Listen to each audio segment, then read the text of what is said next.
আকাশ মেঘ করার সাথে সাথে জামাইয়ের খিচুড়ি খাওয়ার আবদার শুরু হয়ে যায়। হ্যালো এভরিওয়ান, আসসালামু আলাইকুম। সবাই কেমন আছেন? আশা করি সবাই ভালো আছেন। আলহামদুলিল্লাহ, আমরাও ভালো আছি। রাত 9টা বাজে হঠাৎ করে বলতেছিল খিচুড়ি খাবে, আর এই পাশে প্রচুর বৃষ্টি হচ্ছিল। তো খিচুড়ি রান্না করতে গিয়ে নাজেহাল অবস্থা, সাথে তো গরুর মাংস রান্না করতেই হবে। আর হঠাৎ করে গ্যাসটা চলে যায়। গ্যাস চলে যাওয়াতে অনেকটাই কষ্ট হয়ে গিয়েছিল। চুলাতে গিয়ে এই বৃষ্টিতে ভিজে ভিজে খিচুড়িগুলো রান্না করে নিয়ে আসছি। তারপরেও দেখা যায় যে অনেক বেশি বৃষ্টি হইতেছিল বাহিরে। তো কিছুই করার নেই। বাসায় আমার শাশুড়ি ছিল না, শ্বশুর ছিল না, আমার ননদ, আমি, আমার হাজব্যান্ড, আমরা ছিলাম। তো হঠাৎ করে ওনার আবদার শুরু হয়ে যায়। আর খিচুড়ি, বিরিয়ানি এইগুলো যে ওনার এত পছন্দ সেটা বলার মতো না। যে কোনো সময় হুট করে বলে দেবে আমার এটা খাইতে ইচ্ছে করছে। তো বাধ্য করে সব কিছু রান্না করে দিতে হয়।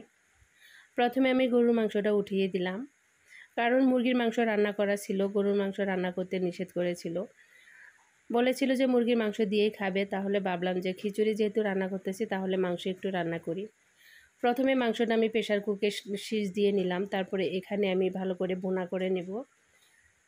কেমন জানি রান্নায় খুব একটা মনোযোগ ছিল না, মানে তাড়াহুড়ার মধ্যে সব কিছু রান্না করেছি। তারপরেও মোটামুটি ভালোই হয়েছিল, খারাপ না।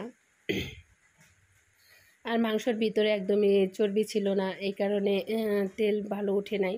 তো চর্বিওয়ালা মাংস থেকে এরকম মাংস খেতে অনেক মজা লাগে। তো মাংসটাকে আমি খুব ভালো করে কষান করে নিলাম। এই যে নেওয়ার পরে এখানে আমি একটু ঝোলের জন্য পানি দিয়ে দিব, যেহেতু খিচুড়ি দিয়ে খাবে তার জন্যে।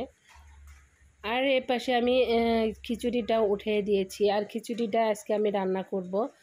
প্রথমে আমি মশলাটা কষান করে নিয়ে এখানে পানি দিয়ে দিয়েছি। গরু মাংসটা এই যে আমার রান্না শেষ। আর খিচুড়ির পানিটা বলক উঠলে আমি এখানে চালগুলো দিয়ে দিব। এই যে চালটা আমি দিয়ে দিয়েছি, সাথে কিছু আলু কুচি করে দিয়েছি। যেহেতু আমাকে বলেছিল সবজি দেওয়ার জন্য, বাসায় তেমন কোনো সবজি ছিল না, এই কারণে ডাল আর চাল আলু দিয়েই খিচুড়িটা রান্না করে নেব।